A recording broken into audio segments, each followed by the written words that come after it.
गणित विषय में आज 10th क्लास के पिछले कई सारे पोर्शन खत्म कर दिया गया था और आज कुछ पोर्शन बचा हुआ है जो कि थ्योरी है, उसको आज समाप्त करने वाला है। जैसे कि आज एक क्वेश्चन उठाए हैं, सिद्ध करें कि क्या है, सिद्ध करें कि √2 एक अपरिमेय संख्या है।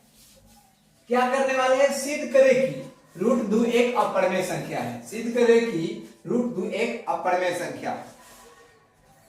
उसी तरह से इसको मैं सिद्ध करूंगा, जो कि बिहार बोर्ड में काफी चर्चित में ये क्वेश्चन आती है और ये क्वेश्चन पूछी भी जाती है। और आज मैं इस क्वेश्चन को सिंपली तरीका से प्रूव करूंगा। कई सारे लोग और कई सारे संस्थान जो होते हैं अपने अपने हिसाब से कई तरह से प्रूव करते हैं। बस यहाँ क्या लिखना है? सोल्यूशन। क्या लिखना है? सोल्यूशन। सोल्यूशन लिखेंगे और इसको सोल्यूशन करते हैं। जैसे हमें सिंपल, यदि संभव हो तो, यदि संभव हो तो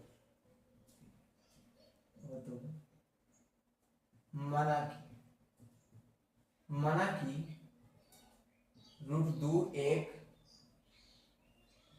परिमेय संख्या है।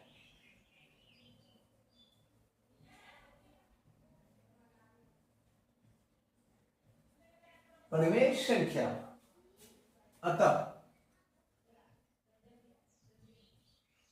√2 बराबर P/Q।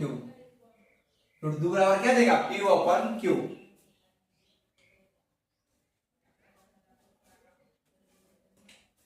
जहां P Q एक धनात्मक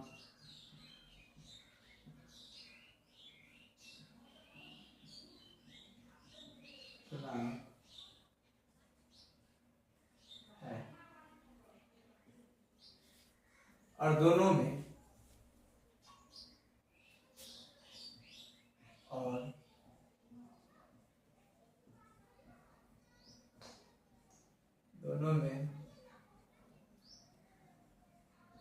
कोई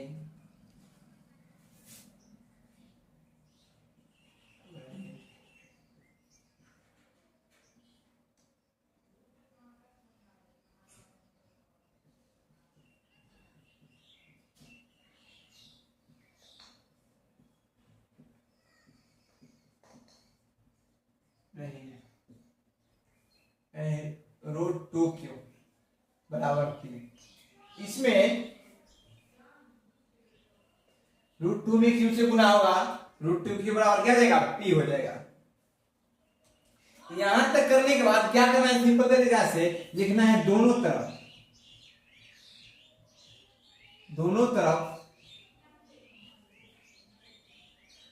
वर्ग करने पर। क्या करना है? वर्ग करने पर।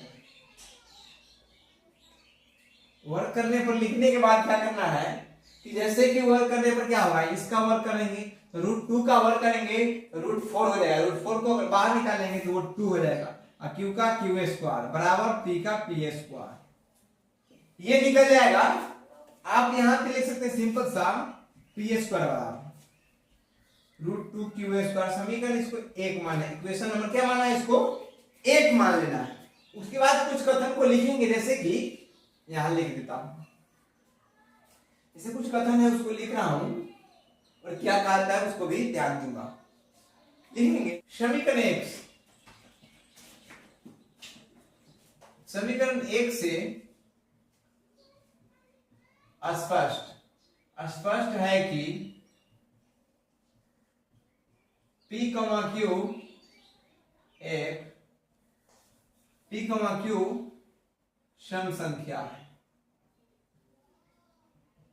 सम संख्या है। ठीक है।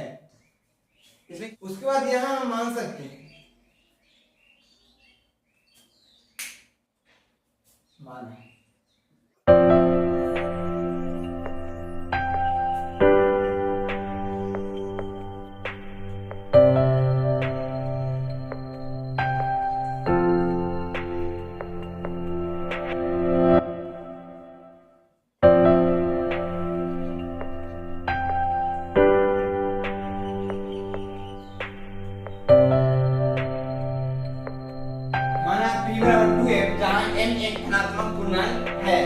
ठीक है, इसको लेकर चलना है और इस दोनों में अब वर्क करना है, दोनों तरफ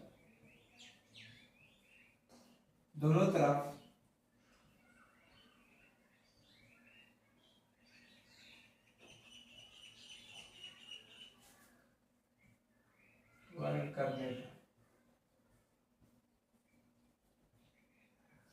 दोनों तरफ वर्क करना। पी में स्क्वायर का पी एच का 2m 4m 4m स्क्वायर, दोनों तरफ वर्क करने पर p का स्क्वायर का p स्क्वायर 2m का 4m स्क्वायर, इसको इक्वेशन नंबर 2 मानना है।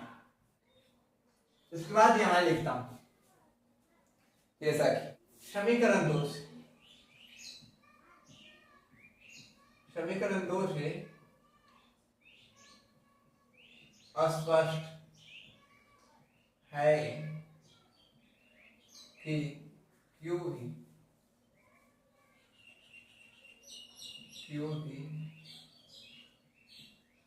एक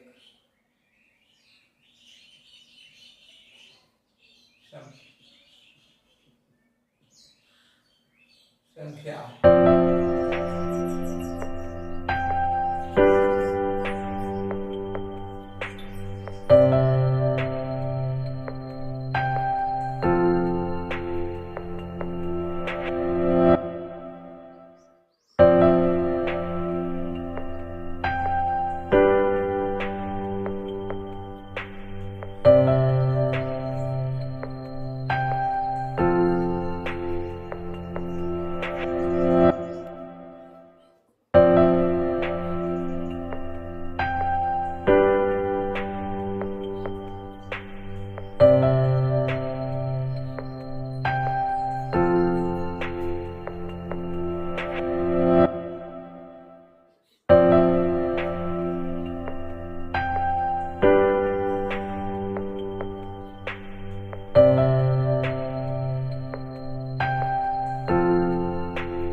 क्या है क्वेश्चन था सिद्ध करे कि √2 एक अपरिमेय संख्या है, √2 एक अपरिमेय संख्या है। ठीक है, √2 एक अपरिमेय संख्या है। यदि संभव हो तो हम सॉल्यूशन लिख लें, यदि संभव हो तो माना कि √2 एक अपरिमेय संख्या है, यदि संभव हो तो माना कि √2 एक परिमेय संख्या है,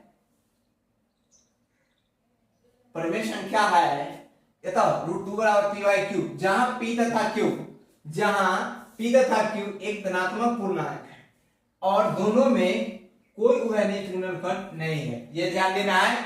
उसके बाद लिखना है √2q बराबर p, √2q बराबर p कैसे आया, तो √2 में q से गुणा करेंगे, p में 1 है, हम से उससे कोई दिक्कत वाली नहीं है, √2q बराबर p हो जाएगा, p में 1 से गुणा करेंगे, दोनों तरफ वर्क करने पर तो 2q का स्क्वायर, तो 2q का रूट का है तो रूट में आता है तो रूट बाहर जाएगा, स्क्वायर से रूट कट जाएगा, तो 2q स्क्वायर बराबर p स्क्वायर।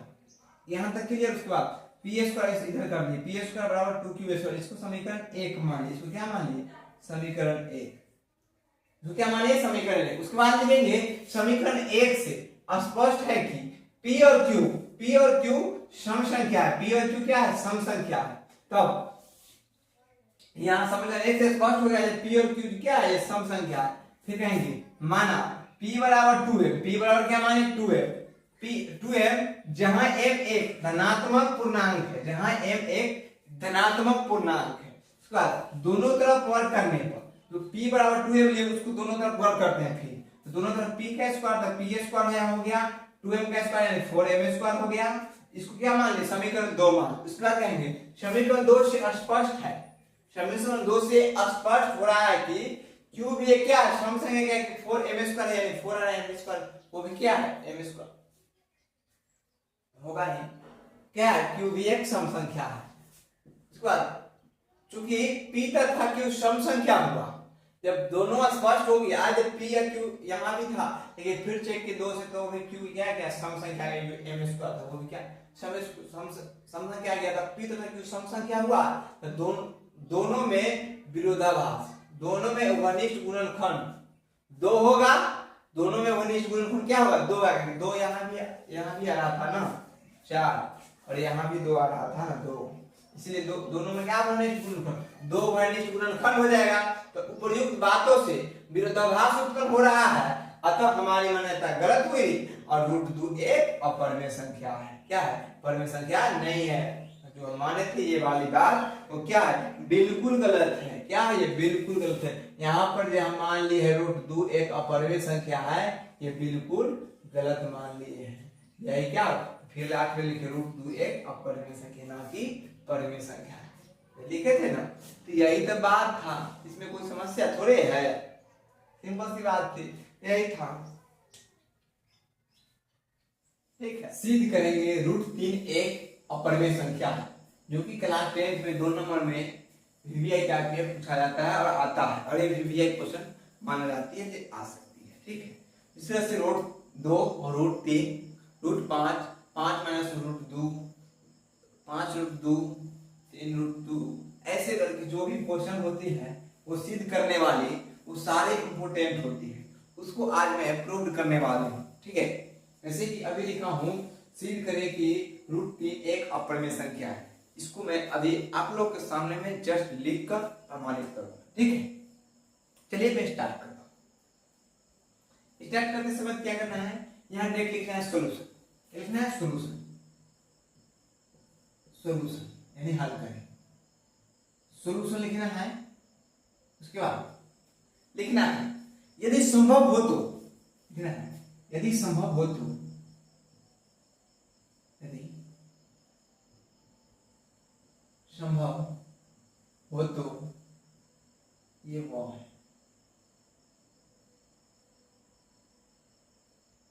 संभव हो तो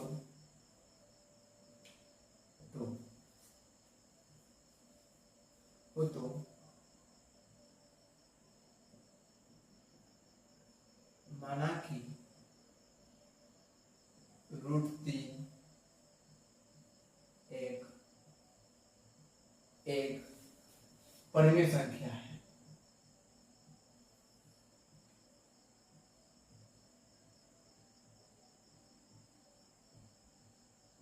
जैसे कि आप लोग को मालूम है ये एक अपरिमेय संख्या है, फिक्स है, लेकिन हम मान चुके हैं यहाँ क्या जो परिमेय संख्या है मान कर देखते हैं और ये प्रूफ हुआ है कि नहीं। अगर हमारा माना हुआ सही है यानी कि परिमेय संख्या होगा, अगर माना हुआ गलत हो जाएगा तो मानेंगे परिमेय संख्या है और था। चलिए इसको लिखेंगे यदि संभव हो तो, माना कि √3 एक अपरिमेय संख्या है, अतः फिर अतः लिखना है √3 बराबर p/q, इसलिए p बराबर √3q बराबर p, जहां p तथा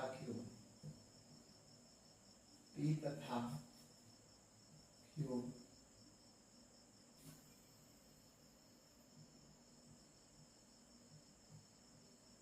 कोई उभयनिष्ठ गुणनखंड नहीं,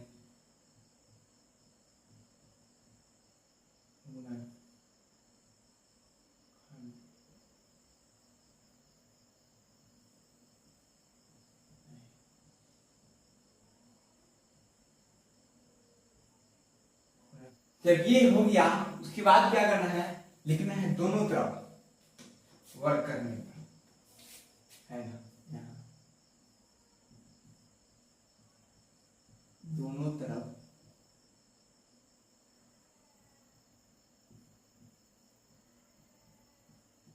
वर्क करने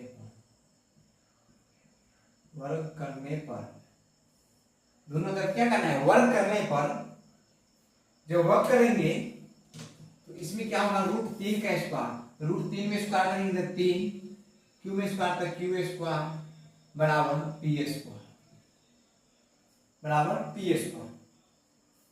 तो पी स्क्वायर बराबर 3q स्क्वायर लिखा सकता है बिल्कुल। यहाँ समीकरण 1 मानेंगे,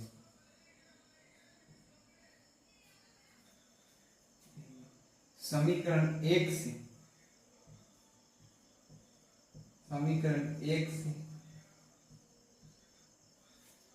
स्पष्ट है कि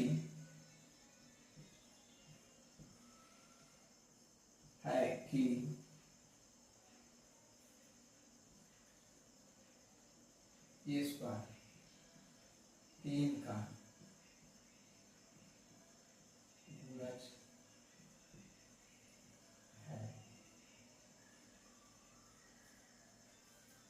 पुनः माना कि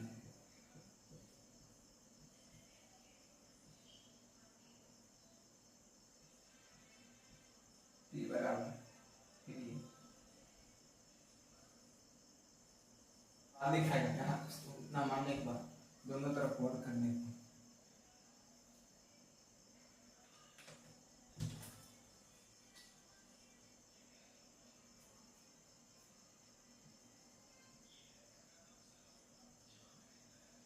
दोनों तरफ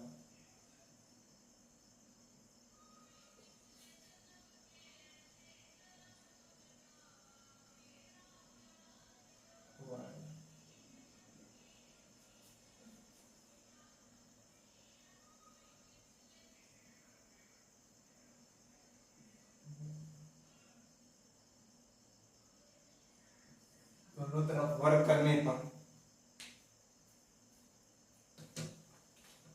दोनों तरफ यहाँ वर्क करने पी स्क्वायर बराबर थ्री है, पी स्क्वायर आ जाएगा यहाँ क्या है पी स्क्वायर बराबर 9m स्क्वायर।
संख्या जो कि कक्षा 10 मैथमेटिक्स यानी कि गणित विषय में वास्तविक संख्याएं चैप्टर होती है फर्स्ट नंबर उसी में ये 2 नंबर में आती है और आने की संभावना रहती है √3 √2 √5 √7 5 - √2 उसके बाद 3 √2 5 √2 ये सब जो होती है 2 नंबर वाले इसमें आने की अधिक संभावना रहती है।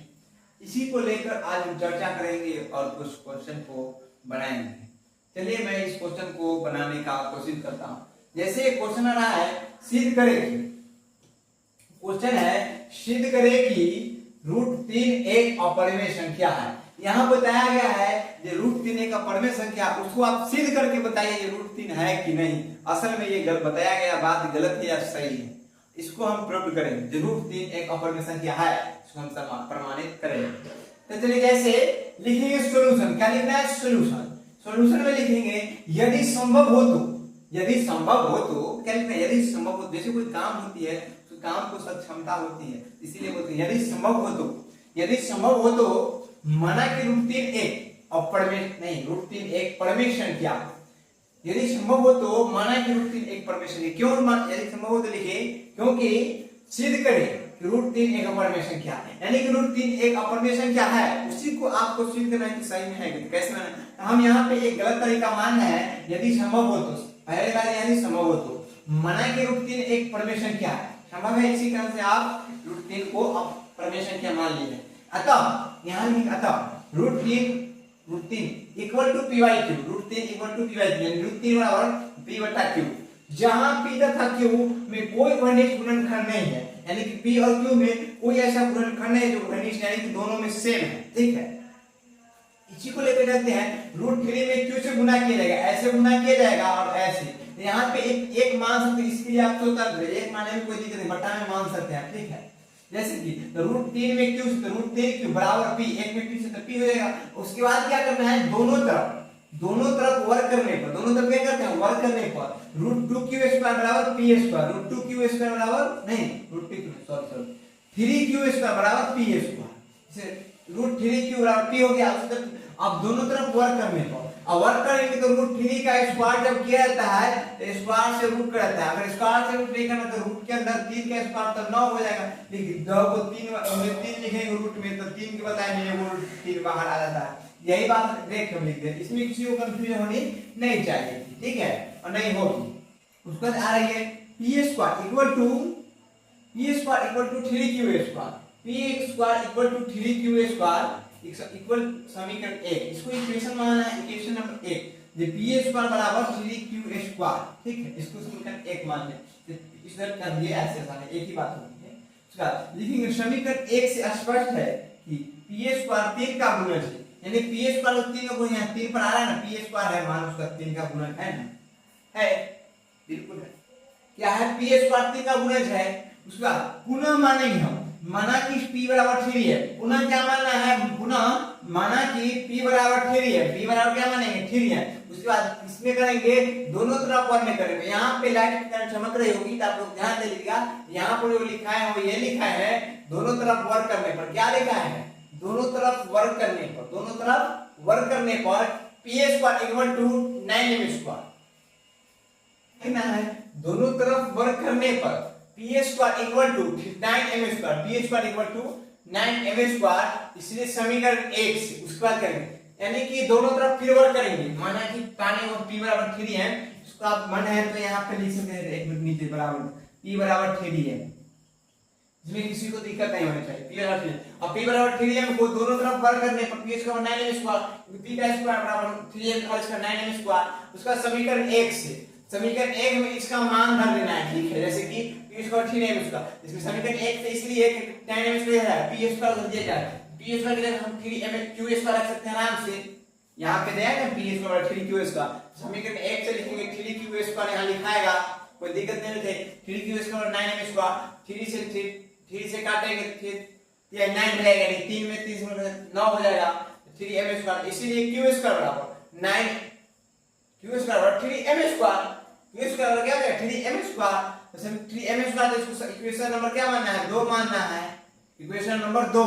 उसके बाद समीकरण 1 से स्पष्ट है, समीकरण 1 से स्पष्ट है, लेकिन वहां से समीकरण 1 से, लेकिन यहाँ लिखिए क्या समीकरण 2 से, लिखिए 2 से, वहां 1 से ध्यान, समीकरण 2 से स्पष्ट है, 2 से स्पष्ट है कि q² भी 3 का गुणज है, q² भी 3 का गुणज है, इसीलिए p तथा q में एक घनिष्ठ गुणनखंड 3 है, इसीलिए p तथा q में एक घनिष्ठ गुणनखंड 3 है, एक घनिष्ठ गुणनखंड 3 है।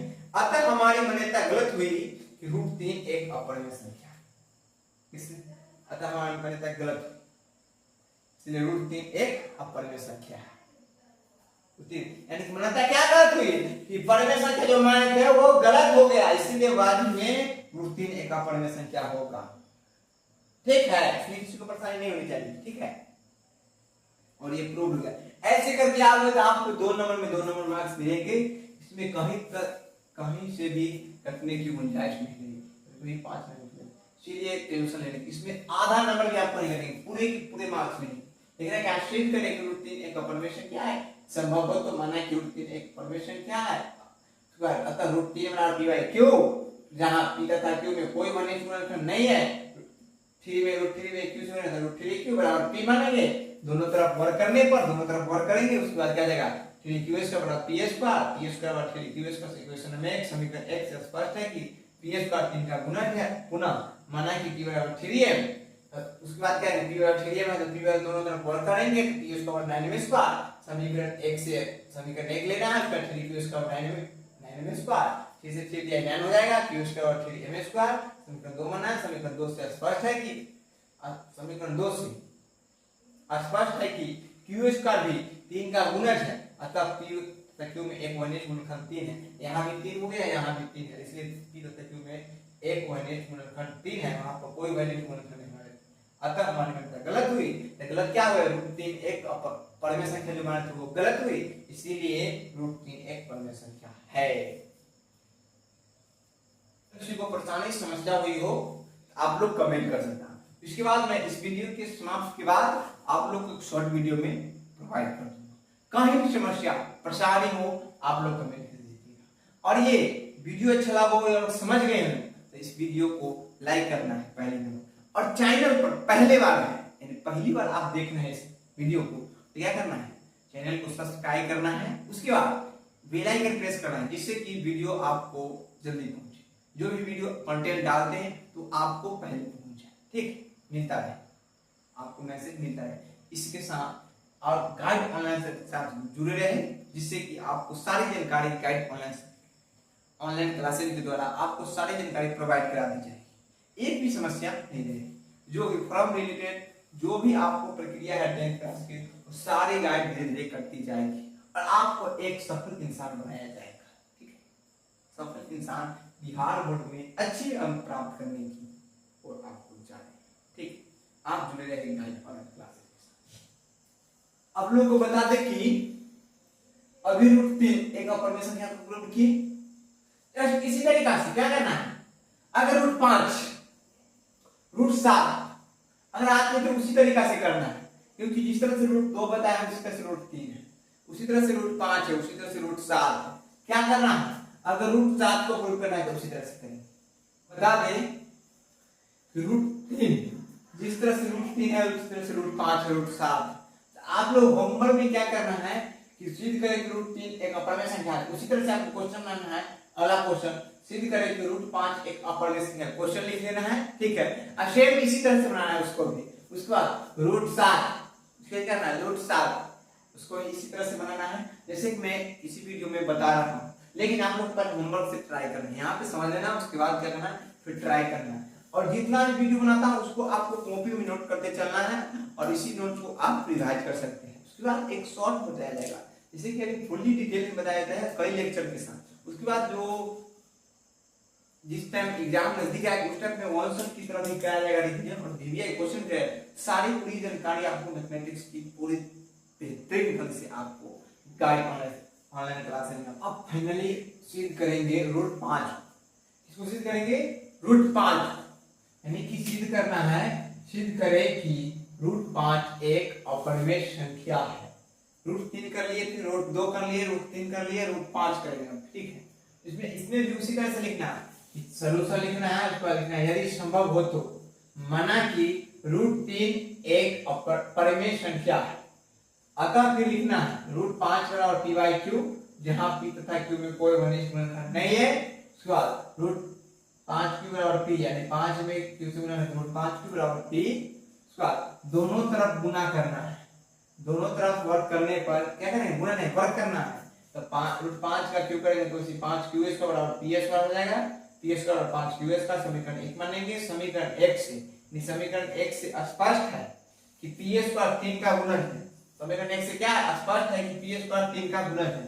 फिर पुनः लिखेंगे माना कि p बराबर क्या लिखना है, माना कि p बराबर 5m, तो p बराबर 5m माना गया। अब उसका करेंगे दोनों तरफ वर्क करने और फिर करना है दोनों तरफ वर्क, क्या लिखना है लिख लीजिएगा, लाइट में थोड़ा रिफ्लेक्ट आ रहा है, तो दोनों तरफ वर्क करने पर ps बराबर 25m² यानी कि ps बराबर 25m²। समीकरण 1 से स्पष्ट फिर लिखना है समीकरण 1 से, समीकरण 1 से क्या करना है, जब ps बराबर 5q² फिर यहाँ इक्वेशन क्या आया, इक्वेशन ये आया कि ps बराबर 25m², तो ps की जगह है ये मान रख सकते हैं 5q², तो ps का है 5q² बराबर का बराबर 25 का m², 5 से 25 कर जाएगा, 5 से 25 25 यानी q² बराबर 5m²।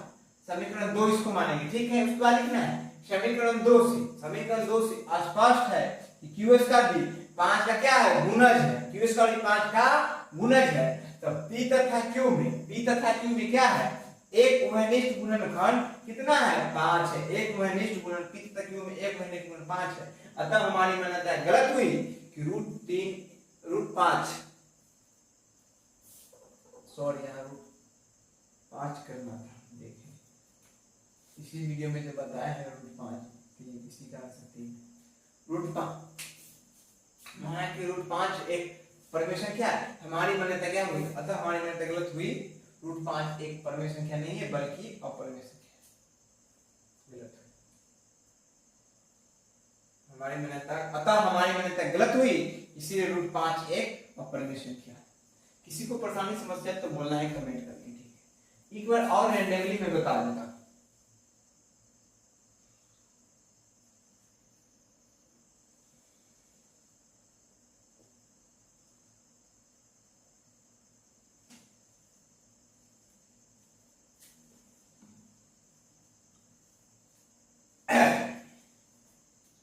जैसा कि मैं बता दूं,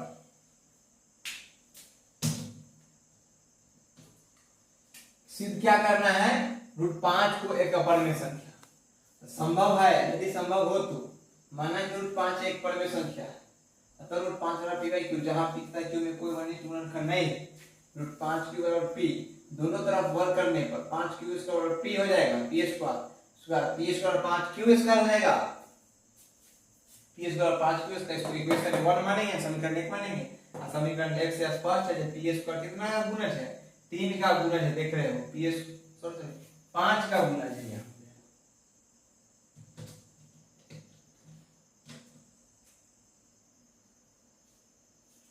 समीकरण 1 से स्पष्ट है कि पी स्क्वायर 5 का गुणज है। माना कि पी और 5 है, इसलिए पी और 5 है, दोनों तरफ वर्ग करने पी स्क्वायर 25 एम स्क्वायर। समीकरण 1 से स्पष्ट है 5 क्यू स्क्वायर 25 एम स्क्वायर, 5 से काट देंगे तो क्यू स्क्वायर 5 एम स्क्वायर। समीकरण 2 से स्पष्ट है कि क्यू स्क्वायर इसके 5 का गुणज है, इसलिए पी क्यू में एक अभिन्न गुणनखंड 5 है। हमारी बात गलत हुई, √5 एक अपरमेय संख्या है। देख सकते हो √5 एक क्या अपरमेय संख्या, प्रूफ लिख देना आ जाएगा। हमने भी क्या किया है, जहां 5 था √3 था वहां 5 कर दी है सभी जगह, ऐसे कि मिस्टेक था 3। उसी तरह से आप लोग को याद कर लेना, √3 और √2 याद हो गया, 5 √7 में भी क्या करना है आप लोग को बता दूं, आप लोग मेरे तो बोर्ड है, आप लोग कॉपी में कर लें, लेकिन थोड़ा में सभी कॉपी में कर लें। जैसा कि सिद्ध करना है, फिर √7 एक अपरमेय संख्या है, नहीं सिद्ध करें कि √7 एक अपरमेय संख्या है। यदि फिर लिखना है भाई सॉल्यूशन, यदि संभव हो तो माना कि √7 एक परमेय संख्या है, इसलिए √7 और पी बाई क्यू, √7 और पी बाई क्यू, जहां पी तथा क्यू में कोई अनिष्ट गुणनखंड नहीं है, पी तथा क्यू में क्या है, कोई अनिष्ट गुणनखंड नहीं है, इसलिए √7 क्यू बराबर पी ऐसे गुना हो जाएगा, आदित्य छाड़ उसके बाद पी बराबर हो जाएगा। दोनों तरफ वर्ग करने पर, दोनों तरफ क्या करना है, वर्ग करना है, √7 क्यू को या पी स्क्वायर, √7 क्यू हो जाएगा क्या, 7 क्यू स्क्वायर और पी स्क्वायर बाहर निकल जाएगा, रूट से वर्ग करने का वर्ग से स्क्वायर कर जाएगा, उसका लिखना है समीकरण, इसको 2 मान लेना है, इसको 1 बोले सॉरी, समीकरण 1 इसको मानना है, स्क्वायर लिखेंगे। समीकरण 1 से स्पष्ट है कि पी स्क्वायर 7 का गुणज है। पुनः माना कि पी स्क्वायर बराबर 7 है, माना कि पी स्क्वायर बराबर 7 है, पी बराबर 7 हो जाएगा, उसको लिखे दोनों तरफ वर्ग करने पर फिर आ जाएगा ना, दोनों तरफ वर्ग करने पर लिख लेना, लाइट की टर्म रिफ्लेक्ट करा, तो पी स्क्वायर क्या हो जाएगा 50 एम स्क्वायर, पी स्क्वायर क्या रखना है 7 क्यू स्क्वायर रखना है, तो 7 क्यू स्क्वायर 50 एम स्क्वायर, 7 से 50 कट जाएगा, 7 इंटू 49 हो जाएगा, तो कट जाएगा Q square equal 7 M square, यानी कि क्यू स्क्वायर 7 एम स्क्वायर, इसको मानना है समीकरण 2। समीकरण 2 मानने के बाद क्या करना है, समीकरण 2 से स्पष्ट है कि क्यू स्क्वायर भी क्या है 7 का गुणज है, इसीलिए पी तथा क्यू में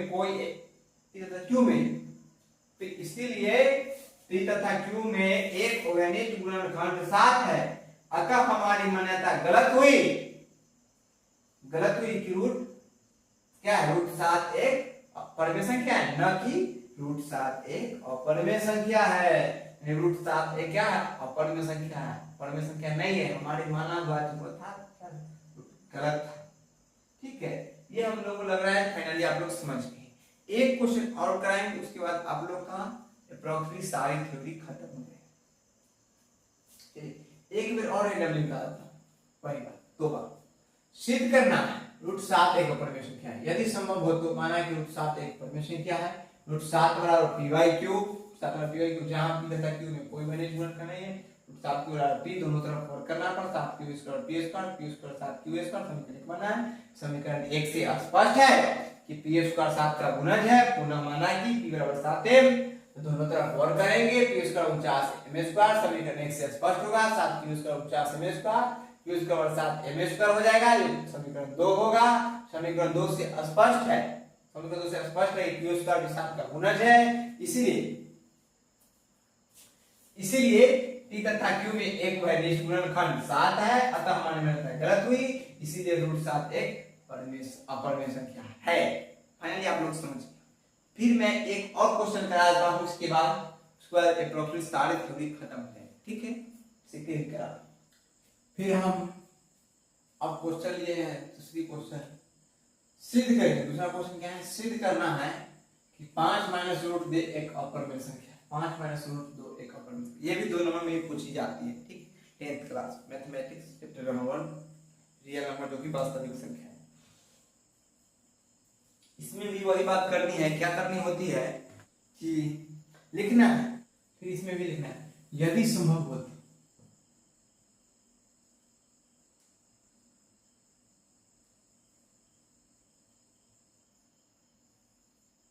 यदि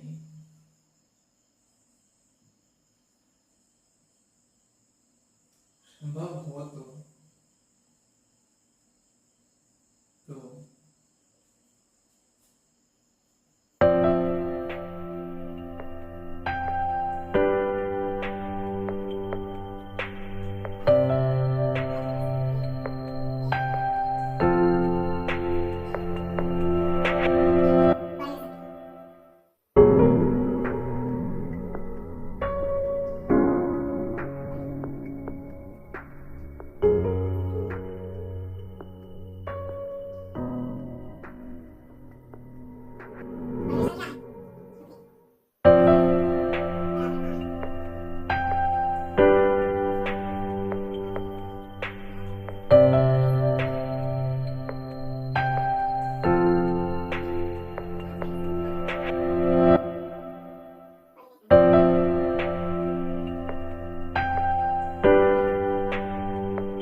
बता दें, ये इस चैप्टर की अप्रोक्सीमेटली लगभग करें तो लास्ट थ्योरी मान सकते हैं, यानी कि समाप्त होने की कगार पे ये थ्योरी है।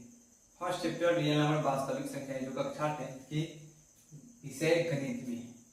जैसे कि एक क्वेश्चन उठाए हैं, सिद्ध करें कि 5 माइनस रूट 2 एक अपरिमेय संख्या है। क्या है अपरिमेय संख्या? सिद्ध करना क्या है? 5 माइनस रूट 2 एक अपरिमेय संख्या है। 5 माइनस रूट 2 एक अपरिमेय संख्या है। इसमें क्या करना है? पहले लिखना है सॉल्यूशन। क्या लिखना है? सॉल्यूशन। उसके बाद क्या करना है? यदि संभव हो तो माना कि 5 माइनस रूट 2 एक परिमेय संख्या है। यदि संभव हो तो माना कि 5 रूट 2 माइनस 1 परिमेय संख्या है। सिद्ध करें कि 5 माइनस रूट 2 एक अपरिमेय संख्या है। सॉल्यूशन लिखना है। यदि संभव हो तो माना कि 5 माइनस रूट 2 एक परिमेय संख्या है, इसीलिए 5 माइनस रूट 2 बराबर r। इसलिए क्या, चूंकि 5 माइनस रूट 2 बराबर r मान लिया गया है। 5 माइनस r बराबर रूट 2, 5 माइनस r बराबर रूट 2, 5 माइनस r बराबर रूट 2, ठीक है, रूट 2। इसको मान लिया इक्वेशन नंबर 1, ठीक है। उसके बाद लिखे चूंकि 5 माइनस रूट r इसको क्या बोलते हैं? परिमेय संख्या। और रूट 2 इसको क्या बोलते हैं? अपरिमेय संख्या। अपरिमेय संख्या समीकरण 1 से परिमेय संख्या बराबर अपरिमेय संख्या जो संभव नहीं है। ये बात सही है, यानी परिमेय संख्या अपरिमेय संख्या के बराबर हो सकता है? नहीं हो सकता है, कभी नहीं हो सकता। परिमेय संख्या बराबर अपरिमेय संख्या होता है कि परिमेय परिमेय होगा, अपरिमेय अपरिमेय होगा, यही बता रहा है। अतः हमारी मान्यता गलत हुई कि रूट 5 माइनस रूट 2 एक अपरिमेय संख्या, ये प्रूव्ड हुआ।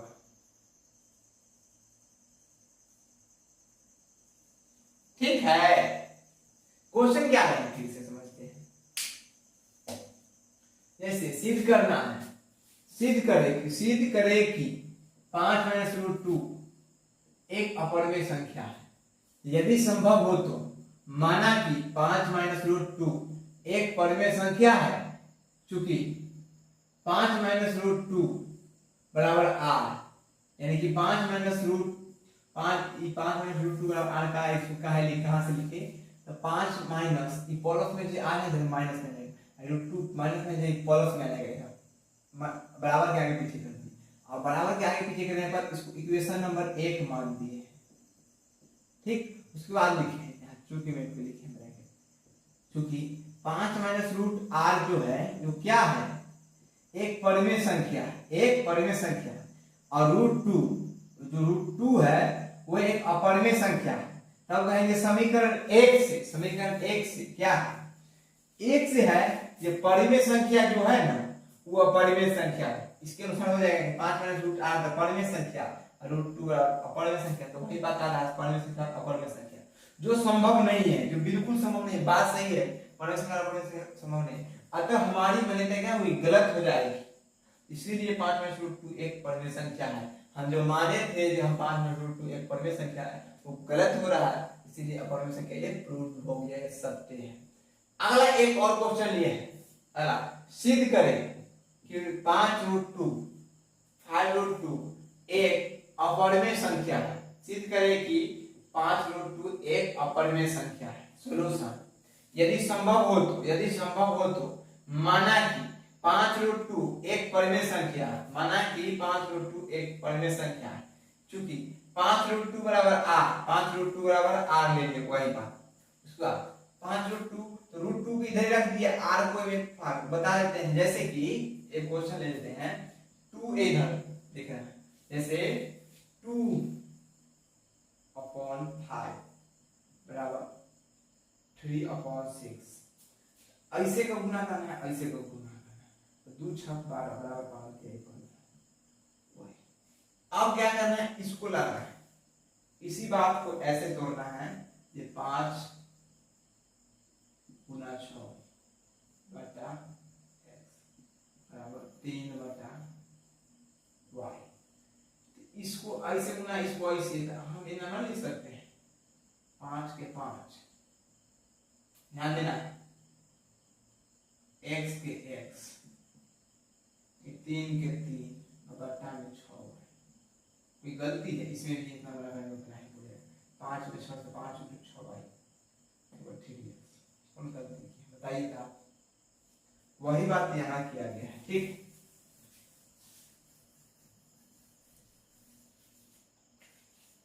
तो कहा है √2 बराबर r/5, r/5, √2 बराबर r/5 ऐसे ऐसे बना करके देखो, 5 में √2 से 5 √2 बराबर r मिलेगा। इसको इक्वेशन नंबर क्या मान लिया, 1 मान लिया इसका, चूंकि r/5 परिमेय है, क्या परिमेय संख्या लिखते हैं जैसे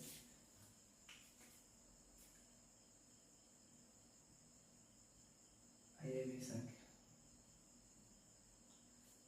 r/5 परिमेय संख्या और √2 अपरिमेय संख्या है।